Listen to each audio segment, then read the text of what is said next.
الله من الشيطان الرجيم.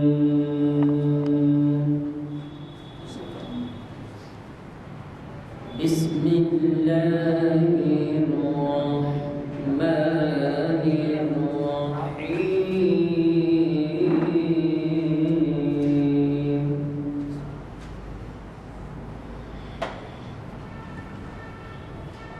القارعة ما القارعة وما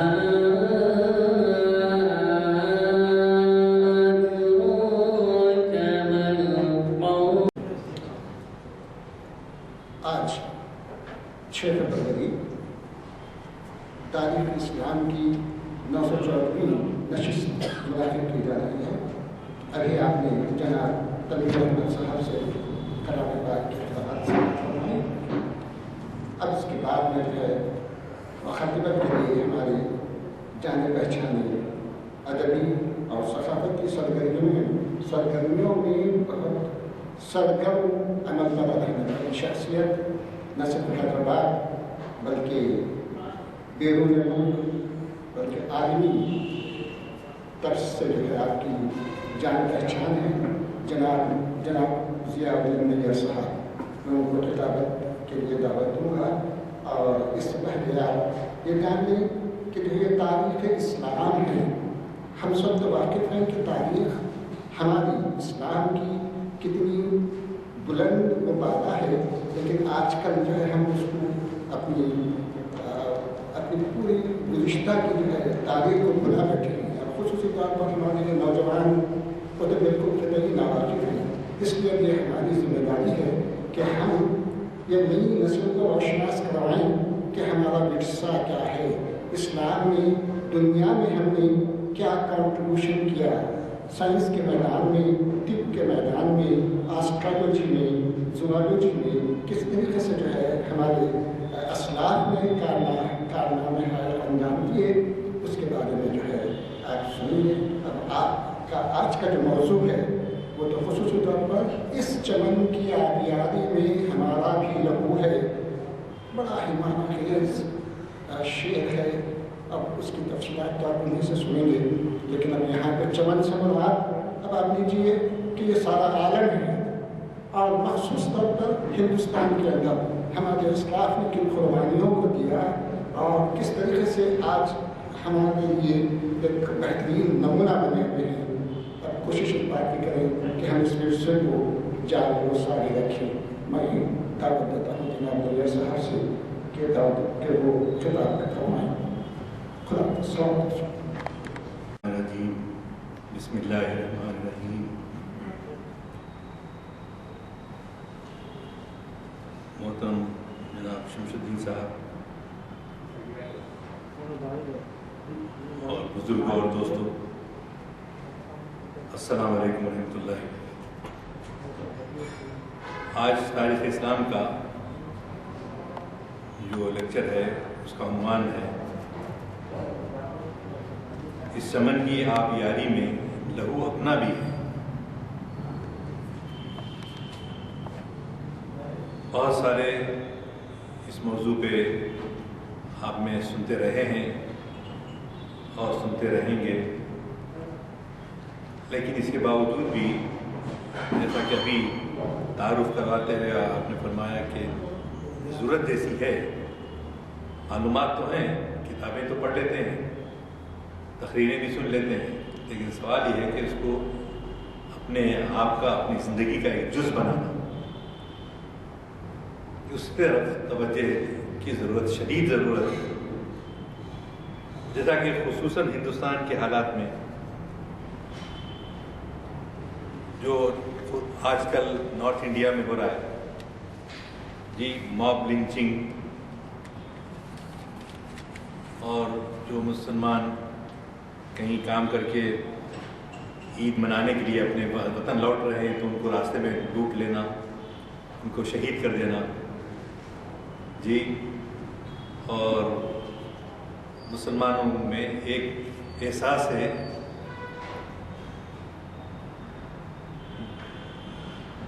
انفیریئرٹی کمپلیکس پیدا ہوتا ہے کہ بھئی شاید ہم لوگ یہاں کے باشندے جو ہے بزرگ شمشیر یہاں پہنچے ہیں اور ہم یعنی یہاں حکومت کے ہمارے آبا و اجداد جو تھے وہ صرف یہاں پر ظلم کرتے تھے، زبردستی کسی کو مسلمان بناتے تھے، جی خوش اخلاق نہیں رہتے تھے. تو یہ تمام چیزیں جو ہے ایسے پیش کی جا رہی ہیں. خصوصاً ہندوتوا ابھی یہ تو تھا آزادی کے بعد سے ہی یہ سلسلہ تھا 70-72 سال پہلے، لیکن نسبتاً پنڈت جواہر لال نہرو وغیرہ جو ہے اتنے شدید نہیں تھے اس بارے میں، لیکن ان کے مخالف جو ہے اس میں گرو گولوالکر اور دوسرے ویر ساورکر، یہ لوگ بہت آگے رہے اور اب اس آئیڈیالوجی کو فروغ دینے کے لیے ہر چیز وہ کر رہے ہیں، ہر چیز وہ کر رہے ہیں. اور اس کے مقابلے میں ہم کیا کر رہے ہیں؟ ہم جو ہے صرف سن رہے ہیں، آؤ بھی ہو رہا ہے، غلط ہو رہا ہے. حالانکہ یہ تعمیر ملت جو تنظیم قائم کی گئی تھی، خلیل اللہ حسینی صاحب جو ہے خاص طور سے مسلمانوں میں یہ بیداری پیدا کرنا چاہتے تھے کہ ہم حصے دار اس زمین کے، ہم بھی حصے دار ہیں، کرایہ دار نہیں. کرائے سے ہم لوگ رہ نہیں رہے بلکہ ہمارا حق ہے اس زمین، کیونکہ وہ افراد جو نقل مقام کر کے پاکستان چلے گئے یا کچھ لوگ مغرب کی ممالک میں چلے گئے، وہ ان کا فیصلہ تھا. ہم یہاں رہنے والوں کا کیا فیصلہ ہے؟ سمجھ کر ہم نے فیصلہ کیا کہ یہیں رہیں گے، ہماری آنے والی نسلیں بھی یہیں رہیں گی. اگرچہ کہ ابوالکلام آزاد پہلے وزیر تعلیم تھے، 1922 عیسوی میں کانگریس کے پریزیڈنٹ تھے، پھر 1940 سے لے کے 46 تک 2 میقات کے لیے صدر کانگریس رہے ابوالکلام آزاد، جو بڑے عالم دین بھی تھے. اور کانگریس کے 8 جو صدور ہوئے تھے، کانگریس جو قائم کی گئی مسز اینی بیسنٹ ایک انگریز تھی، اس نے وہ کانگریس کا ابتدا میں تو یہ کہے کہ بھئی عوام کے مسائل کو حل کرنے کے لیے ایک پارٹی وجود میں لائی جا رہی ہے، لیکن رفتہ رفتہ اس کا منشا تخلیق یا منصع شہود پر آنے کی وجہ کیا تھی؟ وجہ یہی تھی کہ کانگریس کو وجود میں لایا جائے اور جو اس کے بھی سیاسی افکار. چنانچہ گاندھی جی جب ساؤتھ افریقہ سے انڈیا آئے تو اس وقت ان کو کوئی نہیں جانتا تھا. انڈیا میں گاندھی جی کو کوئی نہیں جانتا تھا. مولانا محمد علی جوہر اور شوکت علی نے ان کو اپنے ساتھ لے کر جلسوں میں تقریریں کرتے تھے اور یہ کہتے تھے کہ میرا ان کا جو ہے رشتہ کوئی ابدی نہیں ہے، قائم ہونے والا. میں ان کے نظریات سے اتفاق نہیں کرتا، لیکن جب تک خدا کی وحدانیت پر ہمارا ان کا عقیدہ ایک نہ ہو جائے، میں ان کے لیے ایسا لکھ کے نہیں دیتا کہ میں ان کا غلام ہوں، نعوذ باللہ. تو یہ باتیں آپ میں سے بیشتر سنی ہیں، لیکن میں چاہتا ہوں کہ اس کو جو ہے ذرا سیریس لیں. سیریس لینا ضروری ہے، خصوصاً نوجوان بچوں کو. آپ دیکھ رہے ہیں کہ بھئی آج کل اموات کی جو شرح ہے بڑی تیزی سے وہاں ختم ہو گئے، یہاں ختم ہو گئے. تلنگانہ میں 10,000 تک پہنچ گئی تعداد روزانہ، اب جو ہے کچھ تھم گیا. لیکن ہمارے نوجوان ابھی بھی غافل ہیں، ان کو نہیں معلوم ہے، ان کے ماں باپ نے ان کو واقف نہیں کروایا. یا ہماری اسکولوں میں مدرسوں میں آج کل جو ہے تعلیم اس کی نہیں ہے، اس کی ہسٹری کی، جیوگرافی کی تعلیم نہیں دی جاتی. وہ سوشل اسٹڈیز بول کے ایک سبجیکٹ پڑھایا جاتا ہے، اس میں جو ہے وہ پرانے قصے کہانیاں اس میں جو ہے جڑی جاتی ہیں اور ہماری ہسٹری کو مسخ کر کے پیش کیا جاتا ہے. تو اس تاریخ کو جو مسخ کر کے پیش کیا جا رہا ہے، اس کا وجہ یہ ہے کہ مسلمان نوجوان جو ہے اپنے احساس کمتری میں مبتلا نہ ہو جائیں. ہمارے آبا و اجداد کیا کریں؟ مندریں گرائے، ہاں ہاں کیا کریں، لوٹ کے کھائے.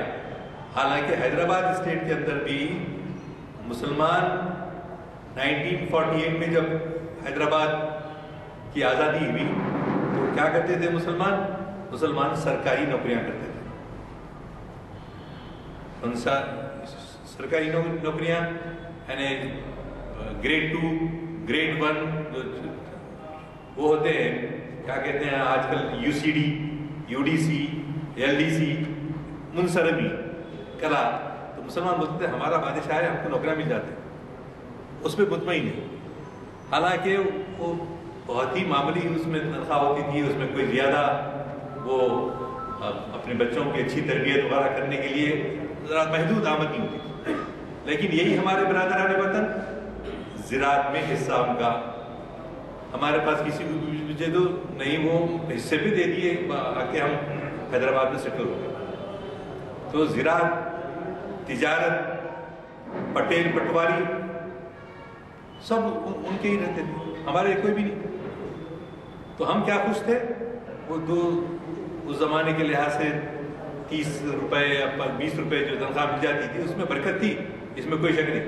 لیکن یہ بھی نارتھ انڈیا کے لوگوں کو دیکھا نہیں جاتا تھا کہ مسلمانوں کو وہاں ان کی حکومت ہونے کی وجہ سے ان کو نوکریاں ملتی ہیں، وہ بھی دیکھا نہیں جاتا.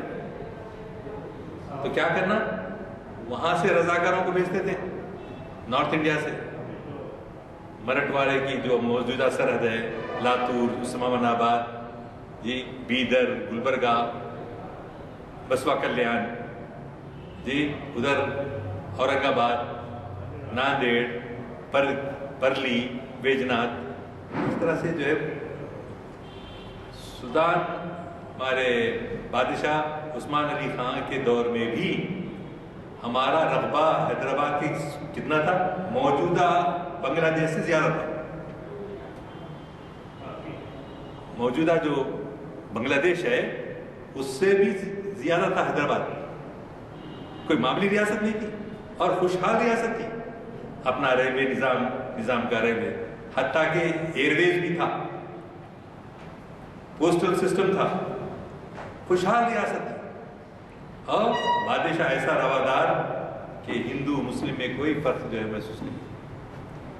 اپنے منہ میٹھی بات کر رہے نہیں. آپ فرصت نکلی تو جا کے آرکائیو ڈپارٹمنٹ میں بیٹھیے. ضیاء الدین شکیب مرحوم رحمت اللہ علیہ، آپ ان کو سن چکے ہیں، وہ وہاں پر کام کرتے تھے. تو ان لوگوں کی اور دیگر محققین کی تحقیق سے یہ پتہ چلتا ہے کہ مسلمان بہت ہی خوشحال نہیں تھے، بلکہ جو ہے حسب ضرورت ان کو وجود. تو اس کو میں نے جو ہے تھوڑا سا قلم بند کیا ہے تاکہ بات کو مربوط انداز میں پیش کر سکوں. تو یہ عموماً ایسا نہیں ہوتا، یہاں پر تقریری کی جانے کی عادت رہی ہے، لیکن میں چاہتا ہوں کہ ذرا آپ ہندوستان کی جد و جہد آزادی میں مسلمانوں کا کردار کیا رہا، اس چمن کی آبیاری میں لہو اپنا بھی ہے، یہ عنوان ہماری گفتگو کا ہے. تو آپ تھوڑی سی دلچسپی 15 منٹ کی توجہ سے میں سمجھتا ہوں کچھ ہمارے یاد تازہ ہو جائے گی. میں یہ تو نہیں کہتا کہ آپ کے علم میں اضافہ کروں گا، میں یہ کوشش کی ہے کہ ہم جو ہے اس میں تحقیق کریں اور صرف نشستن گفتن و برخاستن سنیں اور چلے گئے، ایسا نہ ہو، بلکہ ہم اپنے بچوں کو جو 7ویں جماعت میں ہیں، شعور آ گیا ہے، ان کو گھر میں بٹھانا، ویکینڈ کے اوپر یہ جو ہے اپنے پڑوس کے مکان کے بچوں کو ان کو بلا کے بٹھا کے بتانا بچوں کو، کیوں کہ ہماری ہسٹری کو وہ لوگ مسخ کر کے پیش کرتے ہیں، صحیح ہسٹری نہیں ہے. چنانچہ اب میں 1 آدھ مہینے میں چھاپ لوں گا انشاءاللہ ٹیپو سلطان کی، نواب برکت اللہ صاحب کی، اور جنگ 1857 عیسوی کی جنگ آزادی. یہ کتابیں انشاءاللہ 60 صفحے سے لے کے 100 صفحے تک ہوں گی. وہ آپ لیں اور بچوں کو بھی پڑھائیں، بچوں سے پڑھ کے سنیں، تاکہ ان کے یاد میں رہے کہ ہم لوگ مجرم نہیں ہیں، ہم لوگ جو ہے برابر ان کے شانہ بشانہ ہم بھی یہاں کے حقدار ہیں. مرتے ہیں میر سب پہ نہ اس بے کسی کے ساتھ، مرتے ہیں میر سب پر نہ اس بے کسی کے ساتھ ماتم میں تیرے کوئی نہ رویا پکار کے۔ مسلمانوں کی تاریخ کو مسخ کیا جا رہا ہے۔ آزادی کے لیے انگریزوں کے خلاف ان کی 200 سالہ جدوجہد اور قربانیوں کو فراموش کیا جا رہا ہے۔ کس کی؟ ہماری 200 انگریز آنے سے پہلے ہی ہمارے برادران وطن سے پہلے ہم نے شروع کر دی تھی آزادی کی جنگ لڑنا۔ ان دنوں مسلمانوں کی حب الوطنی شک کے دائرے میں ہے۔ آج کل کیا ہے کہ مسلمان نہیں ہیں، ہم کو یہ سمجھتے ہیں کہ یہ ہم ہندوستانی نہیں ہیں۔ NRC کے استعمال کے ذریعے خوف پیدا کیا جا رہا ہے۔ ایک ہم اس وطن کے نہیں ہیں، ہم کرایہ دار ہیں، ہم کو ڈھکیل دیا جائے گا، تو اس خوف میں پیدا کیا جا رہا ہے۔ ہر کس و ناقص کو الزام تراشی دے کر کردار کشی کی کھلی چھوٹ دی گئی ہے۔ جو من کو آئے بولتے ہیں، اسٹیٹمنٹ دیکھتے ہیں آپ اخبار، شخصی مہاراج جو بیانات دیتے رہتے ہیں آپ سنتے ہیں۔ قانون اور دستور کی دھجیاں اڑائی جا رہی ہیں، قانون کا نام لے کر قانون کی دھجیاں اڑائی جا رہی ہیں۔ ملک کی تقسیم کا ذمہ دار ہم ہی کو قرار دے کر ترک وطن کا مشورہ دیا جا رہا ہے۔ میں یہ سب مایوس کرنے کے لیے نہیں لکھ رہا ہوں، حقیقت ہے، کوئی مایوس ہو کے نہیں لکھ رہا ہوں، اور نہ یہ سن کر مایوس ہونے کی ضرورت ہے۔ حقیقت کا جائزہ ہے اور اس کا کیا علاج ہو سکتا ہے وہ ہے۔ اس تناظر میں ضروری ہے کہ ہم فرقہ پرستوں کو نہ صرف اپنی تاریخ سے آگاہ کریں بلکہ اپنی نسل کو بھی اجداد کے کارناموں سے باخبر کریں۔ نئی پود یہ احساس جاگزیں ہو جائے کہ جو قوم اپنی تاریخ کو فراموش کر دیتی ہے اس کا کوئی مستقبل نہیں، اس کا کوئی مستقبل نہیں۔ جہاں تک آزادی کے حصول کا تعلق ہے، اکثر کتابیں، رسائل اور تذکرے کا ہم شروع کب سے کرتے ہیں؟ گاندھی جی کے دور کی سرگرمیوں کو اجاگر کرتے ہیں۔ گاندھی جی بڑے اچھے آدمی تھے، اہنسا کے تھے، بہت زیادہ ہوا تو اس سے شروع کرتے ہیں۔ اس سے پہلے کی کیا تاریخ رہی اس کا ذکر نہیں کرتے۔ گاندھی جی نان وائلنس کے آدمی تھے، گوڈسے ان کا ہیرو ہے، ان کو شہید کرنے کے باوجود۔ تو یہ حقیقت تو یہ ہے کہ ملک کو انگریزوں سے نجات دلانے کے لیے کانگریس اور گاندھی جی سے پہلے مسلمان رہنماؤں اور عالموں نے کلیدی رول ادا کیا ہے۔ 18ویں صدی کے چوتھے دہے میں شاہ ولی اللہ رحمۃ اللہ علیہ محدث دہلوی اور ان کے فرزند کون اور مرید اور شاگرد شاہ عبدالعزیز اور شاہ اسماعیل شہید اپنے والد کے مشن کو جاری رکھے۔ انہوں نے انگریزوں کے خلاف جہاد کا فتویٰ بھی دیا۔ ان کے جانشین اسماعیل شہید اور سید احمد شہید ان کی جاں بازی اپنے والد کے کہنے کے مطابق جان کی بازی لگا دی۔ یہ سلسلہ جاری رہا، ہزاروں کی تعداد میں علماء شہید ہوئے۔ 1754 عیسوی میں 1754 میں علی وردی خان ایک پٹھان تھے جو ویسٹ بنگال، آج کے جو ویسٹ بنگال ہے وہاں پر انہوں نے انگریزوں کے خلاف جہاد شروع کیا۔ 1757 میں ان کے نواسے سراج الدولہ کو بنگال میں انگریزوں کی پیش قدمی روکنے کی کامیاب کوشش کی۔ ان کے ماموں کا انتقال ہو گیا تو ان کے ولی عہد اور سراج الدولہ جو ان کے نواسے تھے انہوں نے مقابلہ کیا۔ 1757 عیسوی میں پہلا آپ بول سکتے ہیں کہ شہید جو مسلمانوں کی طرف سے لڑتا ہوا شہید۔ اور ان کے بارے میں آپ کو معلوم ہے ان کے نانا وصیت کرے سراج الدولہ کو، اور سراج الدولہ لڑتے ہوئے شہید ہوئے۔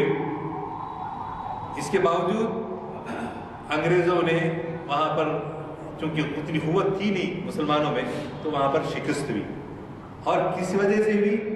اپنوں ہی کی سازش کی وجہ سے، اپنے لوگوں کی سازش۔ آپ یقین کیجئے سازش کا معاملہ آج بھی ہمارے درمیان ہے. حق بات کوئی کہتا ہے تو اس کو نہیں سنیں گے، اور ادھر کی بات جا کے دو گروپ ہیں تو ادھر لگا دیں گے، ادھر کی بات تو ادھر لگا دیں گے. مولانا ہیں، آپ ہیں حافظ قرآن ہیں، اس میں کیا آیا؟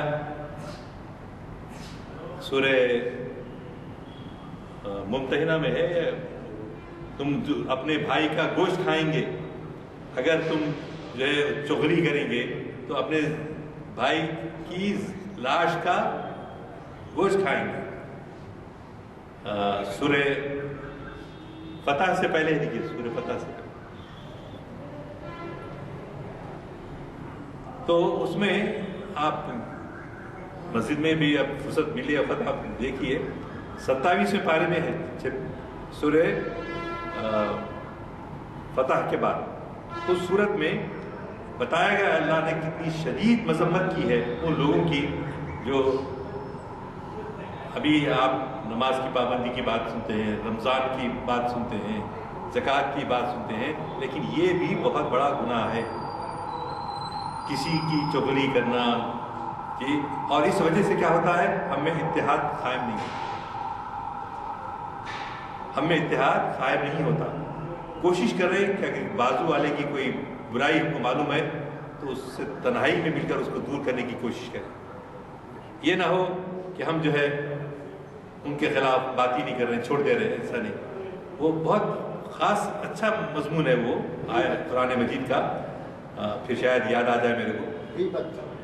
غیبت، اس میں وہ 4-5 چیزیں ہیں جی، 4-5 چیزیں. تو آپ اس کو پڑھیے، اس میں سخت تاکید کی گئی.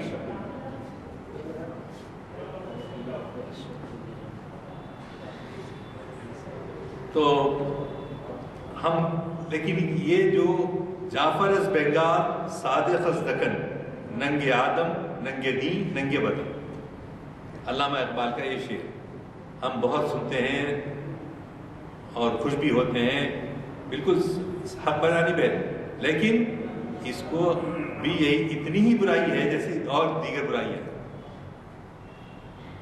کبیر گناہ کبیرہ ہے.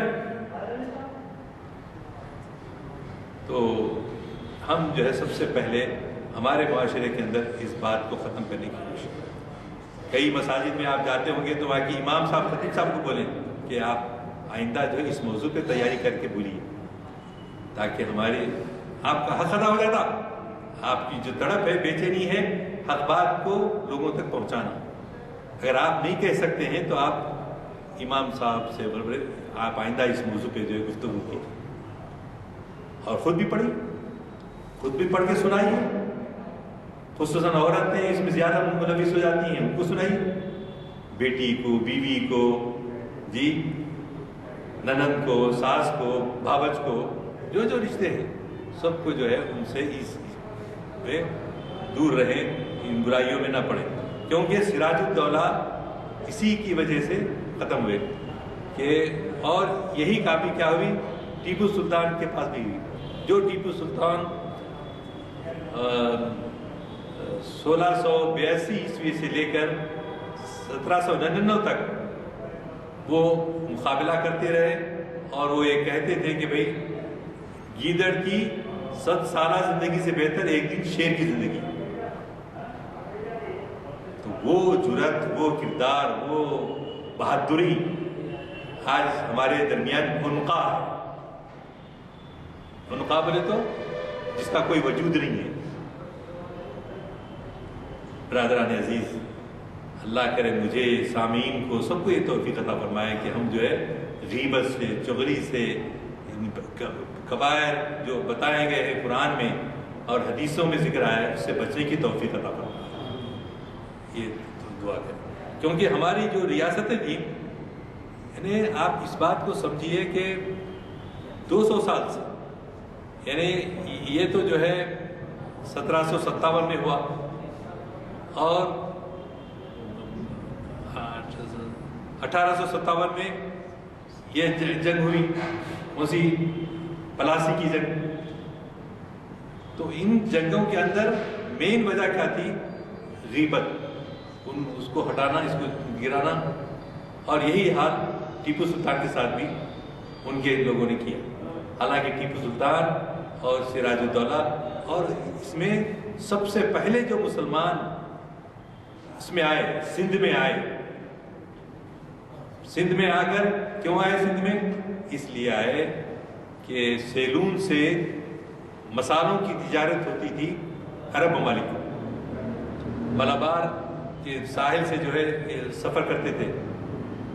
لیکن پہلی مرتبہ حجاج بن یوسف نے اپنے داماد کو، اور بعض جگہ یہ لکھتا ہے کہ ان کے بھانجے کو، انہوں نے 6000 کی فوج دے کر بھیجا راجہ طاہر سے مقابلہ کرنے کے لیے. کیوں؟ کہ مسلمانوں کی عورتیں اس بحری جہاز سے جاتے ہوئے ان کے ساتھ بدتمیزی کیا تھا راجہ طاہر. تو یہ بدتمیزی بھی جو ہے مسلمان برداشت نہیں کر سکتا. ایسا ایمان تھا ان لوگوں کا کہ ہماری خواتین کی بے عزتی اور توہین نہیں کر سکتا. تو اس کا مقابلہ کرنے کے لیے حجاج بن یوسف، جس نے مکے میں 2 پہاڑ تھے، تراش تراش تراش کے چھوٹے کر دیے، صفا مروہ، صفا اور مروہ، پھر منجنیق لگا کے حجاج بن یوسف نے اپنے دشمنوں سے لڑا. کہاں؟ مکے میں. آپس کی ہماری لڑائیاں. تو چنانچہ اس کا مقابلہ کرنے کے لیے 6000 کی فوج دے کے، 18 سال کی عمر تھی اس کی، محمد بن قاسم کی. وہ گیا، راجہ طاہر کے غرور کو خاک میں ملا دیا، اور فتح کرتے کرتے لوگ کیا بولتے تھے معلوم ہے؟ دیوا آمدن، دیوا آمدن، کہ دیو لوگ آ گئے، دیو لوگ آ گئے. کیوں بولتے تھے وہ لوگ ایسا؟ اس لیے کہ ان کے حکمراں جو تھے، یہاں کے لوکل حکمراں جو تھے، وہ کیا کرتے تھے؟ وہ ان سے باج گزاری وصول کرتے تھے. ضرورت سے زیادہ باج گزاری، محنت وہ کر رہے لیکن اور ظلم کر رہے ہیں، ان کے اوپر ظالم بنے ہوئے ہیں. تو ان کی خوش اخلاقی دیکھ کر محمد بن قاسم کی، وہاں کے لوگ جو ہے ان کا استقبال کرتے ہیں. اور صرف 1 سال 1.5 سال کے اندر وہاں کی لوکل لوگ جو ہے محمد بن قاسم کی فوج میں شریک ہوتے ہیں. 6000 سے لے کے 50,000 کی فوج ہو جاتی ہے. کیوں ہوئی؟ ان کے اخلاق، ان کے اخلاق کو دیکھ کر، ان کے خوش اخلاقی سے متاثر ہو کے اس نے جو ہے کرتے ہوئے کہاں تک پہنچے؟ ملتان تک پہنچے. ملتان تک پہنچے. تو یہ کامیابی کس وجہ سے تھی؟ مسلمانوں کے خوش اخلاقی کی وجہ سے، جو ہم کو حضور اکرم صلی اللہ علیہ وسلم کی تعلیمات، احادیث اور قرآن پاک میں ہم کو جو سکھایا گیا ہے، صرف معلومات کے لیے نہیں، اس کو پریکٹس کرنے کے لیے، اس پر عمل کرنے کے لیے. تو یہ دیکھ کر جو ہے انہوں آ گئے، اور مسلمانوں جو ہے انگریزوں کی سازش کو سمجھ گئے تھے. لیکن چونکہ دن جیسے جیسے گزرے تھے، مغلیہ سلطنت کمزور سے کمزور ہو جاتی. اور بہادر شاہ ظفر کو جب دوبارہ میرٹھ سے لوگ نکل کے ان کو بادشاہ بنائے، جو ناکامی ہوئی، تو کیا تھا؟ انہوں ضعیف ہو چکے تھے، کمزور ہو چکے تھے، حکومت کرنے کے اہل نہیں تھے. ایسوں کو انگریزوں نے کیا کیا؟ ان کے 4 جوان بیٹوں کے گردن سے تن کو، سر کو الگ کر دیا، اور ایک کشتی کے اندر 4 سروں کو رکھ کے اس پہ کشتی پوش اڑا کر ضعیف باپ کی خدمت میں پیش کیا.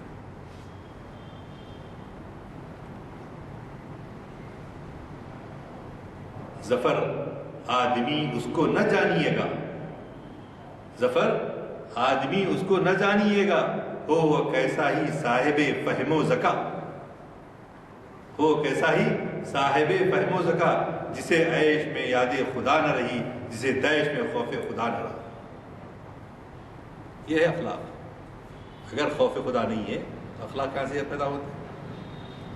خدا کے سامنے جواب دہی کا احساس، خدا کے حاضر و ناظر ہونے کا احساس، ان نمازوں سے اگر ہمارے اندر وہ قلب میں گداز، تڑپ، بے چینی اگر پیدا نہیں ہوتی ہے تو سوز، قلب میں سوز نہیں، روح میں احساس نہیں، کچھ بھی پیغام محمد کا تمہیں پاس نہیں۔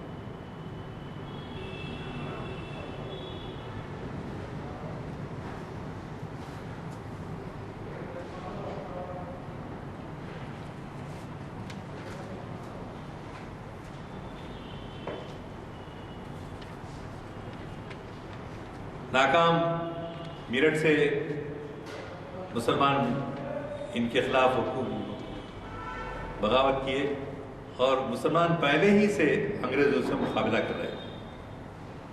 ہندو بھائی ہمارے، وہ لوگ بعد میں شریک ہوئے ہمارے ساتھ۔ ہم تاج محل بنائے، ہم قطب الدین کی لاٹ بنائے، اور اورنگزیب عالمگیر ان ہندوؤں کی دیولوں کو انصاف کے ساتھ کسی کو گرائے نہیں۔ گرانے کا ایک آدھ واقعہ ملتا ہے ان کا، کبھی وہ بھی اس موقع پہ سناؤں گا میں۔ تو یہ کرنے کے باوجود آپ یقین کیجئے اس میں کوئی شاعری نہیں ہے، کوئی دکھاوا پر نہیں ہے، حقیقت ہے۔ لیکن افسوس کہ آج ہم ہی خود اپنی تاریخ سے واقف نہیں ہیں، تو ہم کیا توقع رکھتے ہیں کہ وہ لوگ ہماری تاریخ کو یاد رکھیں۔ تو یہ شدید ضرورت ہے کہ ہم جو ہے اپنی تاریخ سے واقف ہوں۔ اس ناکام بغاوت، میرٹھ سے جو فوج آئی تھی اور بہادر شاہ ظفر کو ختم کر کے ان کو رنگون لے جایا گیا، وہاں مقید کر دیا گیا، اس ناکام بغاوت کی پاداش میں ان گنت مسلمانوں کو موت کی گھاٹ اتارا گیا اور ہزاروں کو کالے پانی کی سزا دی گئی۔ کون؟ جس میں 1857 کی بغاوت کی ناکامی کے بعد اکابر دیوبند کے جو لوگ، ہم لوگ یہ سمجھتے ہیں کہ یہ لوگ صرف جو ہے ملا لوگ تھے، مولوی لوگ تھے، کچھ کام نہیں کیا، ایسا نہیں، بلکہ وقت آ پڑا تو انہوں نے میدان جنگ میں بھی اترے ہیں، جس میں ہزاروں لوگوں کے نام ہیں۔ بعض اکابر دیوبند مولانا قاسم نانوتوی رحمۃ اللہ علیہ، شیخ الہند مولانا محمود الحسن رحمۃ اللہ علیہ، مولانا حسین احمد مدنی رحمۃ اللہ علیہ اور ان کے ساتھیوں نے کم و بیش 30 سال تک آزادی کے لیے مجاہدانہ سرگرمیاں جاری رکھی۔ 1885 عیسوی میں انڈین نیشنل کانگریس، ابھی میں نے کہا تھا کہ 1885 میں کانگریس کا قیام عمل میں آیا۔ دیکھتے دیکھتے کانگریس ہندوستانیوں کی ایک نمائندہ جماعت بن گئی۔ مسز اینی بیسنٹ اور لارڈ ہوم جو مل کے قائم کیے تھے، اور یہ ملکی سطح کی ایک جماعت بن گئی۔ 8 مسلمان قائدین کو کانگریس کی صدارت پر فائز ہونے کا اعزاز حاصل ہوا۔ 8، 1 2 نہیں، 8 مسلمانوں کو اکابر۔ کون کون ہیں اس میں؟ اس میں حکیم اجمل خان، مولانا آزاد وزیر تعلیم جو 1958 میں جن کا انتقال ہوا، پہلی بار 1922 عیسوی اور دوسری بار 1940 سے 46 کانگریس کے صدر رہے۔ یہ حوالے کیوں دے رہا ہوں میں؟ یہ لوگ ہونے کے باوجود اپنا اثر منوا نہیں سکے، ورنہ آج یہ حالات نہیں ہوتے۔ آج ابوالکلام آزاد کو بھی کوئی وزیر تعلیم کی طرف یاد کر رہا؟ تو یہ بصیرت اور بصارت کی بات ہے کہ ہمارے ان قائدین کو دھوکہ دیا گیا۔ مولانا محمد علی جوہر، ڈاکٹر مختار احمد انصاری شامل ہیں۔ مولانا آزاد 2 مرتبہ کانگریس کے صدر چنے گئے، ملک کی تقسیم کی مخالفت کی مگر وہ ناکام ہو گئے۔ ابوالکلام آزاد کیا بولتے تھے معلوم ہے؟ گاندھی جی بولتے تھے میں ابوالکلام آزاد کی شیروانی کے جیب میں ہوں بولتے۔ کیا مطلب اس کا؟ بہت قریب ہوں میں مولانا سے، مولانا کی بات سنتا ہوں، مولانا کہہ رہے ہیں کہ ملک کو تقسیم نہ کریں، مولانا کہتے جا رہے ہیں، لیکن جو گاندھی جی بڑا احترام کرتے تھے ابوالکلام آزاد کا، ان سے مشورہ کیے بغیر صرف نہرو اور پٹیل کو کی رضامندی سے ملک کو تقسیم کرنے کا فیصلہ۔ آج ان کے نام سے یونیورسٹی ہے مگر برائے نام ہے. تو تاریخ میں ایک آدھ غلطی بھی ایسی ہوتی ہے جو برسوں چلے جاتے ہیں.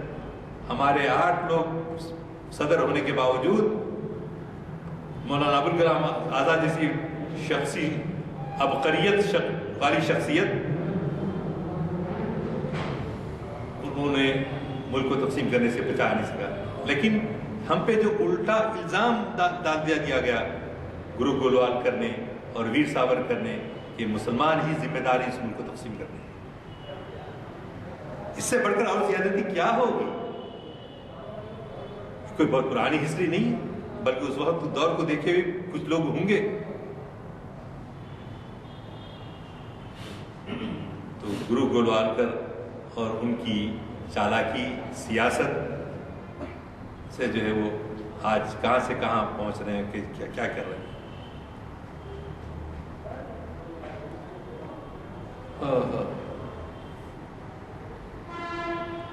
مسلم قائدین نے آخر وقت تک ملک کی تقسیم کی مخالفت کی مگر وہ ناکام ہو گئے. جو لوگ تقسیم کے حامی تھے انہوں نے ہجرت کر لی، چلے گئے تقسیم کی جو حمایت تھی. جنہوں نے یہاں رہنے کا شعوری فیصلہ کیا ان کی وفاداری پر شک کیوں؟ ہم نے تو جانے کا ارادہ نہیں کیا شروع سے. یہاں ہمارے آبا و اجداد ہیں، ہم جانے والے نہیں، ہم یہاں رہنے والے ہیں، اسی مٹی کے ہیں. تو پھر ہمارے ساتھ سونتیلا پن کیوں؟ ہر شک یہ جو صحیح پرسپیکٹیو ہے اس کو انگریزی میں، تیلگو میں، ہندی میں، ہر زبان میں کرا کے اچھے طریقے سے ہمارے بھائیوں سے جو اچھے موڈ میں ہوں ان سے گفتگو کریں. یہ صرف ہم پہ ظلم و زیادتی ہے. ورنہ ہمارا بادشاہ محمد بن قاسم آ کے اپنے اخلاق کے ذریعے اتنا دین کو پھیلایا اور اسی کی نسل کو آج آپ بھلا رہے ہیں، اس کے ساتھ ظلم کر رہے ہیں. جو آپ لوگوں کے ساتھ حسن سلوک کی، عورتوں کے ساتھ حسن سلوک کیا، اور ہمارے پاس پڑوسیوں کے رہنے والے چاہے وہ ہندو ہو غیر مسلم ہو اس کے لیے کیا تعلیمات ہیں. ہم وہ حق ادا کرنا چاہیے، اس سے وہ ہمارے قریب ہوں گے. جو غلط فہمیاں ہیں وہ دور ہو سکیں گی. یہ بڑی ذمہ داری ہے. اگر اس پہ ہم فوجی توجہ نہیں دیے آنے والا وقت پھر ہم کو معاف نہیں کرے گا. یہ نہیں سمجھنا ہمارے یہ ہمارے پولیٹیشینز کی کام ہے، یہ ہمارا کام نہیں، ایسا نہیں. ہماری بھی اہم ذمہ داری ہے، چاہے ہم پولیٹیشین ہوں، پولیٹکس میں نہ ہوں جی، ہم جو ہے مولوی صاحب ہوں، ٹیچر ہوں، جو بھی جس حالت میں ہوں، ہم دوسروں سے گفتگو چھیڑنا اور اچھے طریقے سے گفتگو کرنا. انشاءاللہ ان کے دل کو پگھلے گا. اب جو ہے RSS پورے اپنے نوجوانوں کو اتنے تیاری سے تیار کر رہی ہے کہ ہم لوگ ان کا مقابلہ کرنے کے موقع پہ نہیں. ایک لمحے کی غفلت سے جو ہے بہت کچھ ہم نے کھو دیا ہے، جبکہ آج کے ہندوستانی مسلمانوں کا انہی قوم پرستوں اور انہی کی نسل سے تعلق ہے. انہیں ہر دم وطن کی ترقی اور اس کا تحفظ عزیز ہے. ہم کو ہمارے وطن کی سارے جہاں سے اچھا ہندوستان ہمارا، ہم بلبلیں ہیں اس کی یہ گلستاں ہمارا. ہم جو ہے اپنے وطن سے محبت کرتے ہیں لیکن وطن ہمارا محبوب ہے، وطن ہمارا معبود نہیں ہے. یہ بات میں اکثر یہ جملہ کہتا ہوں یہاں پر تقریروں میں. ہمارے لیے وطن محبوب ہے، ہم اس سے محبت کرتے ہیں لیکن ہمارا معبود نہیں، اس کی عبادت نہیں کرتے. اس کو بھی ان کو بتانا. ان کے پاس بھی عقیدہ توحید کے ماننے والے پاس ہیں، ان کے پاس اس کے حوالے دینا. ہم پہلے ہی لوگ نہیں ہیں، ہمارے سے پہلے بھی لوگ گزرے ہیں جو وحدانیت کی تعلیم دیتے ہیں. جنگ آزادی میں اردو صحافت کا بھی بڑا رول رہا ہے. صحافت ہمارے بچپن میں رہبر دکن بول کے نکلتا تھا، اور رہنمائے سیاست پہلے صفحے پہ بلو کلر میں وہ چھپتا تھا اور سب لوگ اس سے منتظر رہتے تھے منڈے آئے گا تو وہ پیپر پڑھیں گے، کیونکہ اس میں بڑے ہی معلومات ہوتے تھے، لوگوں کو اس سے لطف ملتا تھا ان لوگوں کو. تو ایک اردو صحافت نام ہے. اور اردو اخبارات کے صحافی سب سے زیادہ انگریزی حکومت کے ظلم و ستم کا ہدف بنے، جس میں انہوں نے قید و بند کی صعوبتیں جھیلی، ان کے پریس جلائے گئے، ضمانتیں ضبط ہوئیں. مولانا محمد حسین آزاد کے والد محمد باقر دہلی اردو کے نام سے اخبار نکالتے تھے، ان کو جدوجہد آزادی کی حمایت اور انگریزوں کی مخالفت کی پاداش میں پھانسی دی گئی. کیا قصور کیا تھا؟ وطن سے دشمنوں کو نکالنا، اور خود ہمارے وطن والے ہمارے سے آنکھیں چار کر رہے ہیں. جی حضرت موہانی کا اردو معلّہ، ظفر علی خان کا زمیندار، مولانا آزاد کا الہلال البلاغ اور مولانا محمد علی جوہر کا ہمدرد اور کامریڈ ہندوستانیوں کے دلوں میں بدیسی راج کے خلاف جو آتش بھڑکائی تھی وہ ہماری جنگ آزادی کی تاریخ کا ایک روشن باب ہے جو مسلمانوں کی. یک رخی یعنی ایک رخ کی طرف عزائم کے علمبرداروں کے قبضے میں ہے. آج کا میڈیا جو ہے سب ان کے ہاتھ میں ہے، جیسا چاہے اس میں وہ لکھ رہے ہیں. تو آج ان لوگوں کا جو ایجنڈا ہے کھل کر اس پر عمل کر رہے ہیں، کھل کر وہ لوگ عمل کر رہے ہیں. حب الوطنی اور دیش بھکتی کے جعلی عہدیداروں نے فرقہ وارث کا ناچ وسیع کیا ہے. تو یہ صحافت کا بھی جو اہم رول تھا اس کے بارے میں، اور آج بھی صحافت کا بڑا رول ہے. حضور اکرم صلی اللہ علیہ وسلم کے زمانے میں بھی جب آپ مکے سے نکل کر آپ کے طائف میں اور مزدلفہ میں آپ لوگ آتے باہر سے تو ان کو لے جا کے جو دین پیش کرتے. یہ دیوانہ کوہ محبوب ہر صرف ظلم و ستم سہتا رہا، پتھر پھینکے گئے، خون ہوا، لیکن اپنے مشن میں ایک قدم بھی پیچھے نہیں ہٹا، تکالیف برداشت کی. تو اس وقت کا میڈیا وہ ابو جہل تھا، اور آج کا میڈیا سب نام نہاد وزیر اعظم، وزیر داخلہ اور جو ہے. تو پلیز ویک اپ، بیدار ہو جائیے، اٹھ جائیے، اور کم سے کم ہم اتنا تو کریں کہ اب تو موت دیکھ رہے ہیں کہ کس طرح سامنے آ رہی ہے، ہم اپنے بچوں کو کم سے کم اس کی طرف لائیں، اور اس سلسلے میں جہاں بھی کام ہو رہا ہے ان کا تعاون کریں، دامے درمے قلمے سخنے ہر طرح سے. انشاءاللہ اتنی مایوسی کی ضرورت نہیں ہے. لا تایسوا من روح اللہ. اگر ہم خلوص کے ساتھ اللہ کی راہ میں جدوجہد کرتے رہیں گے تو انشاءاللہ اللہ کی مدد ضرور آئے گی. اللہ کی مدد کا وعدہ صرف بدر کے میدان میں ختم نہیں ہوا، احد کے میدان میں ختم نہیں ہوا، آج بھی اللہ کی مدد آئے گی بشرطے کہ ہم مومن ہوں. ان کنتم مؤمنین، ان کنتم مؤمنین ولا تہینوا ولا تحزنوا انتم الاعلون ان کنتم مؤمنین. تو انشاءاللہ اگر کچھ سوالات ہوں، کیونکہ یہ صرف سنے چلے جانے کی بات نہیں، کچھ ایسی بات ہو، وضاحت طلب ہو تو آپ سوال کر سکتے ہیں. آج کے حالات میں